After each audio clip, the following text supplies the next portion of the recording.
Pagi,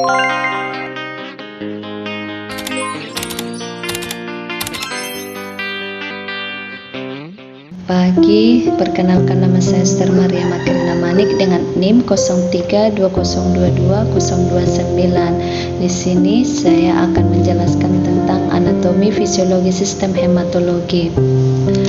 Nah, hematologi itu adalah cabang ilmu kesehatan yang mempelajari darah, organ pembentuk darah. Nah, sistem hematologi ini tersusun atas darah, dua tempat produksi darah, dan juga termasuk sumsum tulang dan nodus limfa. Nah, fungsi darah itu sistem adalah sebagai pembawa zat-zat makanan dari sistem pencernaan ke seluruh sel tubuh. Dua, mengangkut oksigen dari paru-paru ke seluruh tubuh. Nah, juga sebagai mengangkut sisa-sisa metabolisme, misalnya CO2 dari sel tubuh ke organ ekskresi atau misalnya paru-paru. Nah, mengangkut hormon dari kelenjar, hormon ke organ sasaran. Kelima, memelihara keseimbangan cairan tubuh. Dan selanjutnya, mempertahankan tubuh dari serangan mikroorganisme atau zat asing lain yang dijalankan oleh sel-sel darah putih atau leukosit. Nah, juga memelihara suhu tubuh. Nah, komponen darah itu yang pertama ada plasma darah, yang kedua sel darah. Sel darah ini bagi tiga: sel darah merah, sel darah putih, keping darah, dan atau trombosit. Nah, kita pertama adalah plasma darah. Nah, plasma darah ini fungsinya apa? Pertama, sebagai pelarut bahan-bahan kimia, membawa mineral-mineral terlarut seperti glukosa, asam amino, vitamin, CO2, dan bahan buangan lain. Tiga, menyebarkan panas dari organ yang lebih hangat ke organ yang lebih dingin. 4, menjaga keseimbangan antara cairan di dalam sel dan cairan di luar sel.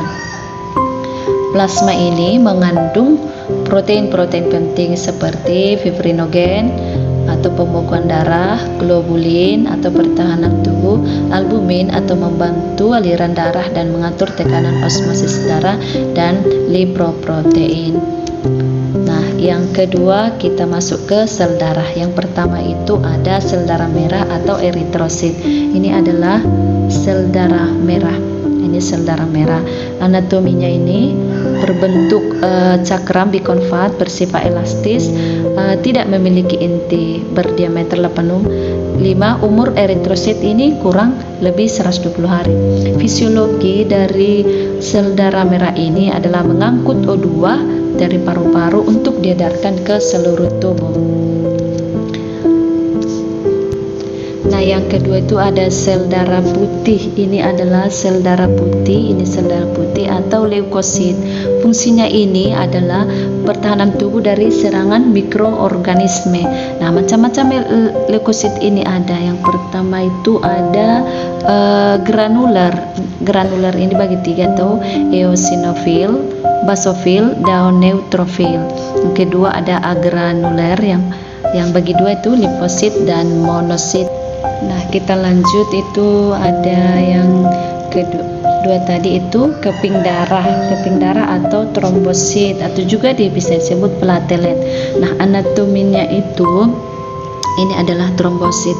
Ini trombosit. Anatominya ini adalah memiliki bentuk tidak teratur, tidak memiliki inti. Inti sel berukuran sangat kecil, diameter 2-4 Nah, fisiologinya ini apa? Berperan dalam proses pembekuan darah. Harga normal dari trombosit ini adalah 200.000 sampai 400.000 per milimeter kubik. Demikianlah anatomi fisiologi sistem hematologi yang boleh saya jelaskan. Sekian dan terima kasih.